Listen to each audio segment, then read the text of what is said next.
প্রিয় শিক্ষার্থী বন্ধুরা, আমি দেবাশিস জয়তার Khulna collectorate public school college তোমাদের সকলকে অনলাইন বিজ্ঞান ক্লাসে ষষ্ঠ শ্রেণী বিজ্ঞান ক্লাসের শুভেচ্ছা এবং স্বাগতম। আশা করি তোমরা সবাই ভালো আছো। প্রিয় শিক্ষার্থী বন্ধুরা, আমরা সপ্তম অধ্যায় নিয়ে আলোচনা করতেছিলাম। আমরা গত ক্লাসে আমরা তোমাদের যে বিভিন্ন পদার্থের তাপ পরিবাহিতা সম্পর্কে আলোচনা করেছিলাম। তারপর আমি সেখানে কিছু তোমাদের উদাহরণ দিয়ে বুঝিয়ে দিয়েছিলাম এবং বাসায় তোমাদের কিছু উদাহরণ দিয়ে সে বিষয়গুলোকে প্র্যাকটিস করতে বলেছিলাম। তো শিক্ষার্থী বন্ধুরা, আশা করি তোমরা জিনিসটা বুঝতে পেরেছিলে এবং এই জিনিস সম্পর্কে তোমাদের যে অভিজ্ঞতা কিছুটা হলেও হয়েছে। তো শিক্ষার্থী বন্ধুরা, আজকে আমরা যে বিষয়টা আলোচনা করব সেটা হলো শীতলীকরণ। এই শীতলীকরণটা খুব ইম্পর্টেন্ট একটা বিষয়, যে আমরা কিভাবে শীতলীকরণটা আমরা বুঝতে পারবো। তো শিক্ষার্থী বন্ধুরা, শীতলীকরণ বোঝার জন্য আমাকে কিছু পরীক্ষার মাধ্যমে এই বিষয়টা আমরা শিখতে পারি। সেটা কি হতে পারে? আমরা একটি টেস্ট টিউব নিতে পারি বা একটা বিকার নিতে পারি, যে কোনো কিছু, একটা টেস্ট টিউব, একটা বিকার এবং কিছু পরিমাণ মোম, এবং আমরা একটি থার্মোমিটার স্পিড ইউজ করতে পারি, প্লাস স্পিড ল্যাম্প এবং ত্রিপদী স্ট্যান্ড, ক্লাম্প ব্যবহার করতে পারি। এই সকল জিনিসপত্রগুলো যখন সংগ্রহ করব, আশা করি দেখা যাচ্ছে যে এগুলো সাধারণত ল্যাবে থাকে। তাহলে আমি বাসায় এগুলো কিভাবে করতে পারি? বাসায় করার জন্য তোমাদের নিজের বাসার ভিতরে যা আছে সেগুলো আমরা ইউজ করতে পারি। তোমরা এখানে স্টিলের বা কোনো পাত্র ইউজ করতে পারো। সেখানে তার ভিতরে ছোট একটা, অর্থাৎ বড় একটা পাত্রের মধ্যে ছোট একটা পাত্র ইউজ করতে পারো। সেখানে আমরা কিছু মোম ইউজ করতে পারি। আমরা সেই মোমের মাধ্যমে, অর্থাৎ সেই মোমটাকে আমরা ওই যে বড় পাত্র, সেই বড় পাত্রের মধ্যে আমরা গ্যাসের চুলা বা আমাদের যে তাপ দেওয়ার যে যন্ত্রগুলো আছে সেগুলো দিয়ে আমরা ওটাকে কী করতে পারি? তাপ দিতে পারি।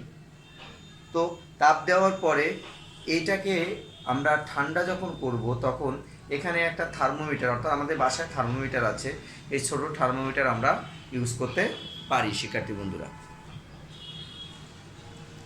তো আমি এই পরীক্ষাটা তোমাদের এখন আমি চিত্র এঁকে দেখাবো আমরা কিভাবে করতে পারি। শীতলীকরণ তাপমাত্রা নির্ণয় পদ্ধতি, অর্থাৎ শীতলীকরণের মাধ্যমে কিভাবে তাপমাত্রা নির্ণয় করা যায়, কিভাবে তাপমাত্রা নির্ণয় করা যায়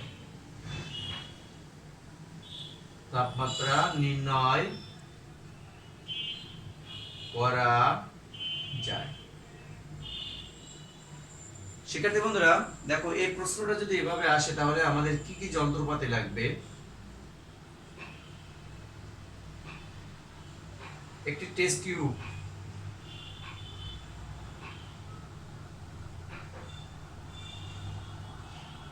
তারপর একটি বিকার,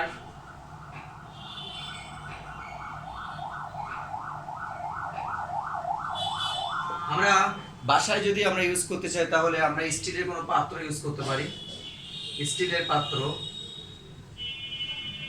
এখানেও সেম, একটা বড়, বিকারটা বড় হবে, টেস্ট টিউবটা ছোট হবে, অর্থাৎ এটা ছোট পাত্র হবে, এটা বড় পাত্র হবে। এ ধরনের পাত্র ইউজ করতে পারি। আমরা পরীক্ষা করার জন্য একটি ত্রিপদী স্ট্যান্ড লাগবে, অর্থাৎ ত্রিপদী স্ট্যান্ড ইউজ করতে পারি।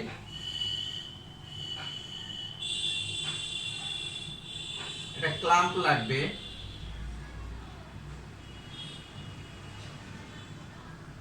ক্লাম্প বলতে যেটার মাধ্যমে সাধারণত টেস্ট টিউবটাকে আমরা আটকিয়ে রাখবো। এটা আমরা বাসায় যে কোনো ধরনের ক্ল্যাম্প ব্যবহার করতে পারি, বা কোনো কিছু তৈরি করে সেটাকে আমরা আটকিয়ে রাখার জন্য আমরা ক্ল্যাম্প ব্যবহার করতে পারি। কোনো ধরে রাখার জন্য অনেক জিনিসপত্র থাকে, বা কাগজ জাতীয় জিনিস যেগুলো দিয়ে সাধারণত গরম জিনিস ধরা যায়, এটা আমরা ইউজ করতে পারি, ক্ল্যাম্প। তারপর মোমবাতি লাগবে, কিছু মোম লাগবে, মোম।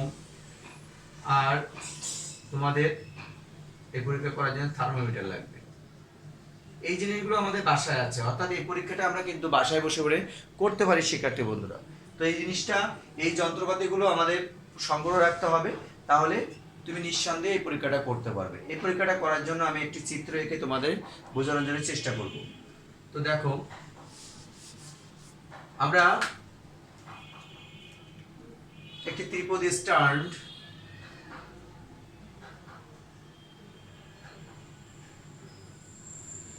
অর্থাৎ একটি ত্রিপদী স্ট্যান্ড এরকম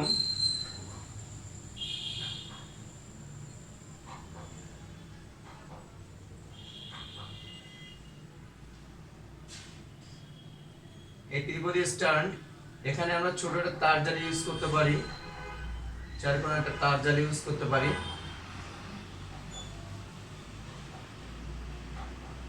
এখানে ছোট ধরনের একটা তার জালি ইউজ করতে পারি, তাহলে আমাদের এখানে তার জালি লাগবে। আর আমরা গ্যাসের চুলা বাসায় বসে আমরা গ্যাসের চুলার পরে স্টিলের গরম পাত্র দিয়ে এটা গরম করতে পারি, দিয়ে আমরা তাপ দিয়ে এটাকে ইউজ করতে পারি। তো পরীক্ষাগারে করার জন্য আমাদের তার জালি লাগবে। এখানে একটা বিকার, আমরা এই যে বিকারটা আমরা এখানে আঁকছি, দেখো একটা বিকার, অর্থাৎ এই বিকারটা আমরা এই তার জালি করে বসাবো।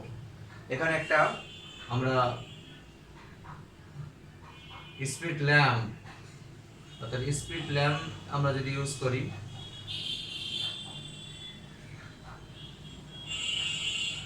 অর্থাৎ স্পিড ল্যাম্প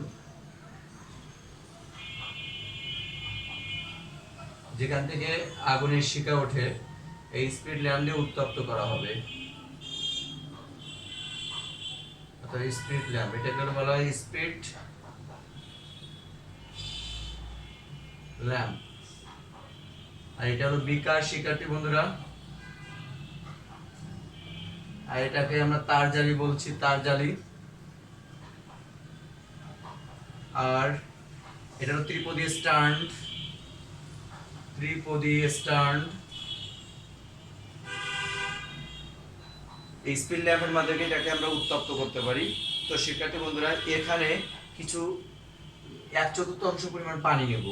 অর্থাৎ আমরা এটা পরীক্ষা করার জন্য 9 নম্বর 7 8 9 নম্বর পয়েন্টে আমরা কি করতে হবে, 1 2 3 4 5 6 7 8 অর্থাৎ পানি লাগবে। এটা পরীক্ষা করার জন্য তোমাকে কি লাগবে, পানি লাগবে। অর্থাৎ 1/4 পরিমাণ 1/4, 4/1 পরিমাণ, অর্থাৎ বিকারের 4/1 পরিমাণ পানি লাগবে। বিকারের 4/1, অর্থাৎ বিকারের 4/1 পরিমাণ তোমার কি লাগবে, পানি লাগবে।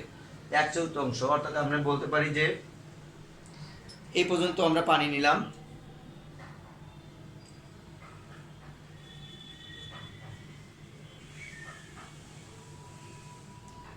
এখানে আমরা একটু পানি করে বেশি নিতে পারি, 4/3 নিতে পারি। 1/4 অনেক কম হতে পারে, বেশি পরিমাণ পানি নেওয়ার জন্য চেষ্টা করো শিক্ষার্থী বন্ধুরা। তো তারপরে আমরা কি করব, এর ভিতরে একটা টেস্ট টিউব, অর্থাৎ টেস্ট টিউব, এখানে আমরা এর ভিতরে একটা টেস্ট টিউব বসিয়ে দেব। এই টেস্ট টিউবটা এরকম থাকবে। আর তোমরা এখানে কি করবে, টেস্ট টিউব অত ছোট পাত্র, স্টিলের ছোট পাত্র ইউজ করতে পারে। আরও এছাড়া তোমরা এটা বিকার বা বড় ধরনের স্টিলের পাত্র ইউজ করতে পারো, যেটাকে তাপ দেওয়া যায়। তো এই বিকারের এই টেস্ট টিউবের মধ্যে আমার কিছু মোম নিয়ে নেব। আমরা এটা মোম নিব। এখানে কি থাকবে, কিছু মোম থাকবে, মোম। এখন এই যখন এটা তাপ দিব তখন মোমটা গলতে শুরু করবে। যখন তাপ দিব শিক্ষার্থী বন্ধুরা, তখন মোমটা গলতে শুরু করবে। এই যে গলা যখন সম্পূর্ণ গলা, অর্থাৎ মোমটা সম্পূর্ণ গলে যাবে, যখন মোমটা সম্পূর্ণ গলে যাবে তখন আমরা কি করব, মোমটাকে উঠিয়ে আনবো, অর্থাৎ টেস্ট টিউবটাকে সহ উঠায় নিয়ে আসবো। টেস্ট টিউবটাকে উঠিয়ে নিয়ে এসে আমরা এর ভিতর কি করব, এখানে বাইরে যখন আনবো তখন এরকম ভাবে আনবো। অর্থাৎ বাইরে আনলে আমরা এই পাশে চিত্রটা আঁকছি, এখানে আমরা মোমটা গলে যাবে, যখন মোমটা গলে যাবে তখন এর আয়তনটা বেড়ে যাবে। তো এখন এর ভিতরে আমরা থার্মোমিটার ইউজ করব। এখানে যে থার্মোমিটারটা সেটা আমরা এভাবে চিহ্নিত করলাম, এই থার্মোমিটার এর ভিতরে ইউজ করব। এবার থার্মোমিটার ইউজ করলে আস্তে আস্তে ওই যে টেস্ট টিউবটা প্রচণ্ড গরম হয়েছিল এবং তোমার মোমটা গলতে শুরু করেছিল, সেই আস্তে আস্তে টেস্ট টিউবটা ঠান্ডা হতে থাকবে। অর্থাৎ টেস্ট টিউবটা ঠান্ডা হতে থাকলে, এটা হলো টেস্ট টিউব, আমরা এটাকে টেস্ট টিউব বলছি, ছোট পাত্র যেটাকে ইউজ করা হয়। এখন ঠান্ডা হতে থাকলে এক সময় দেখা যাবে যে এই মোমটা গলতে জমতে শুরু করবে। অর্থাৎ আরেকটা পাশে চিত্র আঁকছি, এই চিত্রটা দেখো, এখানে দেখো শিক্ষার্থী বন্ধুরা, মোমটা কি হবে, জ্বলতে শুরু করবে। এখানে বেশি পরিমাণ ছিল এই পর্যন্ত, এখানে এসে মোমটা কি হবে, জমতে শুরু করেছে। এই যে জমতে শুরু করেছে, মোম জমছে, এই যে জমতে শুরু করছে, তখনই আমরা এই যে থার্মোমিটারটা, অর্থাৎ এখানে যে থার্মোমিটারটা ছিল, এই থার্মোমিটার থেকে আমরা তাপমাত্রাটা দেখে নেব। এখানে তাপমাত্রা যদি মনে করো যে থাকবে, মোম 57 ডিগ্রি সেন্টিগ্রেড তাপমাত্রায় জমতে শুরু করে, 57 ডিগ্রি সেন্টিগ্রেড তাপমাত্রায় মোম জমতে শুরু করে। তাহলে এই যে 57 ডিগ্রি সেন্টিগ্রেড তাপমাত্রা যখনই দেখা গেল যে মোম জমতে শুরু করেছে, তখন আমরা দেখলাম যে 57 ডিগ্রি সেলসিয়াস তাপমাত্রা, অর্থাৎ এই তাপমাত্রায় মোম জমতে শুরু করেছে। সুতরাং আবার মোমের গলনাঙ্ক হিমাঙ্ক কিন্তু একই, অর্থাৎ 57 ডিগ্রি সেন্টিগ্রেড তাপমাত্রায় কিছু পরিমাণ মোম থাকবে, কিছু পরিমাণ আর বরফ, ওই মোমের কঠিন অবস্থাও থাকবে। সুতরাং 57 ডিগ্রি সেন্টিগ্রেড তাপমাত্রাকে বলা হচ্ছে মোমের গলনাঙ্ক হিমাঙ্ক। এটাকে বলা হচ্ছে মোমের গলনাঙ্ক প্লাস কি ও হিমাঙ্ক। এই তাপমাত্রায় মোম জমতে শুরু করছে, সুতরাং এই তাপমাত্রাকে বলা হচ্ছে শীতলীকরণ তাপমাত্রা। তো এই তাপমাত্রাকে আমরা কি বলছি, শীতলীকরণ তাপমাত্রা, শীতলীকরণ তাপমাত্রা। আমরা এই তাপমাত্রায় মোমটা জমতে শুরু করেছি, সুতরাং এই তাপমাত্রাকে বলছি আমরা শীতলীকরণ তাপমাত্রা। 57 ডিগ্রি সেন্টিগ্রেড তাপমাত্রায় মোমটা জমতে শুরু করবে। তো এই পরীক্ষাটা করার জন্য আমাকে বেশি কোনো কঠিন পদ্ধতি অবলম্বন করতে হবে না। তুমি বাসায় বসে বসে যে বড় ধরনের পাত্র ইউজ করবে, তার ভিতরে ছোটো পাত্র মোম দিবে এবং একটা থার্মোমিটার তোমাকে কেনা লাগবে। এটা হলো কঠিন কাজ। আর তোমাকে স্পিড ল্যাম্পের জায়গায় তোমরা গ্যাসের চুলা বা কোনো জাতীয় উপাদান ইউজ করতে পারো। এটা গরম করার পরে যখন মোমটা গলে যাবে, তখন তোমরা থার্মোমিটার দিয়ে দেখবে যে 57 ডিগ্রি সেন্টিগ্রেড তাপমাত্রায় এটা কি জমতে শুরু করেছে। তো শিক্ষার্থী বন্ধুরা, আরেকটা জিনিস শিখিয়ে দিই, এটা যদি 57 ডিগ্রি সেন্টিগ্রেড তাপমাত্রা হয়, তাহলে কত ক্যালভিন তাপমাত্রা, কত ক্যালভিন তাপমাত্রায় মোমটা সাধারণত তোমার জমতে শুরু করে। এটা অনেক সময় পরীক্ষার সময় আসতে পারে, কত ক্যালভিন তাপমাত্রা। তো শিক্ষার্থী বন্ধুরা, আমরা এটা এখন শিখব।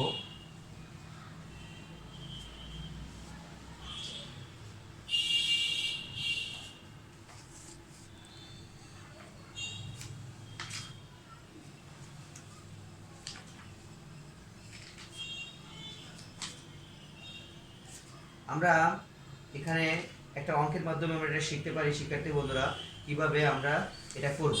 তো আমরা সেই সূত্রটা তোমাদের লিখে দেখি।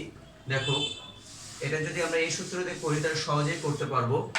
c/5 সমান সমান f - 32/9 সমান সমান k মাইনাস, অর্থাৎ k মাইনাস 273/5, 273/5। তোমাদের বড় ক্লাসে যখন উঠবে, তখন এই সূত্র থেকে তুমি যে কোনো জিনিস, অর্থাৎ এই প্রমাণটা, অর্থাৎ সম্পর্কটা তৈরি করতে পারবে। তো আমরা শুধুমাত্র এখন এই সূত্র মুখস্থ করে রাখবো। এই সূত্রটা মুখস্থ করে রেখে আমরা সেন্টিগ্রেডকে কিভাবে ক্যালভিনে আনবো। তো দেখো শিক্ষার্থী বন্ধুরা, কিভাবে সেন্টিগ্রেডকে ক্যালভিনে আনা যায় আমরা এটা শিখে ফেলবো। তো খুব সোজা একটা অঙ্ক, সেন্টিগ্রেড থেকে কিভাবে ক্যালভিনে যাব। তো c/5 আমরা ক্যালভিনে যাব k - 273/5।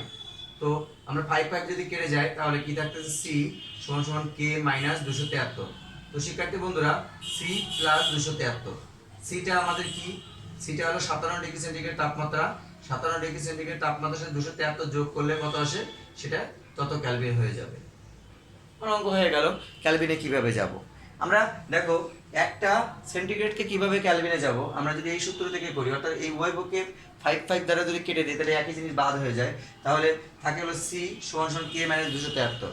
তো সির মানটা আমরা বসিয়ে দেবো 57 ডিগ্রি সেন্টিগ্রেড তাপমাত্রা, c হলো সেন্টিগ্রেড, 57 ডিগ্রি সেন্টিগ্রেড তাপমাত্রা বসিয়ে দেবো, দিলে অঙ্ক হয়ে যাবে। যদি আমরা এটা ফারেনহাইটে ডিগ্রি যাই সেন্টিগ্রেড থেকে, তাহলে কিভাবে যাব। দেখো শিক্ষার্থী বন্ধুরা, ফারেনহাইটে যদি যাই, তাহলে f মাইনাস, অর্থাৎ f - 32/9, এটাকে আমরা এভাবে করতে পারি। তো এখানে 9 যদি থাকে, তাহলে r গুণন করতে হবে তোমাকে, অর্থাৎ r গুণন বলতে আমরা বীজগণিতে করি, এভাবে আমাকে r গুণন করতে হবে। হ্যাঁ, r গুণন করার পরে c গুণ 9 সমান সমান f - 32 ব্র্যাকেট দিয়ে গুণ 5, এটা করতে হবে। তাহলে c এর মানটা 57 ডিগ্রি সেন্টিগ্রেড তাপমাত্রা গুণ 9, আর f - 32 গুণ কত, 5। তো এখান থেকে গুণ করার পরে যে ক্যালকুলেশনটা পাবো সেটাই আমার হবে কি মান, এফ এর মান হবে। তো শিক্ষার্থী বন্ধুরা, তোমাদের এইচ ডব্লিউ থাকবে এফ এর মানটা কত, এটা এইচ ডব্লিউ থাকবে। এই ক্যালকুলেশনটা করে তোমরা আমাকে অবশ্যই ইনবক্সে জানাবে এফ এর মানটা কত হবে। অর্থাৎ এফটা বলা হয় ফারেনহাইট বলা হয়। ফারেনহাইট স্কেলে এফ এর মানটা কত, ফারেনহাইট। এই জিনিসগুলো খেয়াল করবে। আর ক্যালভিন, সি মানে সেন্টিগ্রেড আর কে মানে ক্যালভিন, এটাকে বলা হয় ক্যালভিন বলা হয়, এটাকে বলা হয় সেন্টিগ্রেড বলা হয় শিক্ষার্থী বন্ধুরা, সেন্টিগ্রেড। তো এই যে এভাবে আমরা যে কোনো জিনিসের শীতলীকরণ তাপমাত্রা নির্ণয় করে তার সেন্টিগ্রেড থেকে ক্যালভিন, ক্যালভিন থেকে ফারেনহাইটে যেতে পারি। তো শিক্ষার্থী বন্ধুরা, এখানে আমাদের এইসব জিনিসগুলো যা ছিল এইগুলো পড়বা। আমাদের স্ফুটনাঙ্ক, অর্থাৎ যে তাপমাত্রায় কোনো তরল পদার্থ ফুটতে শুরু করে তাকে স্ফুটনাঙ্ক বলা হয়। যে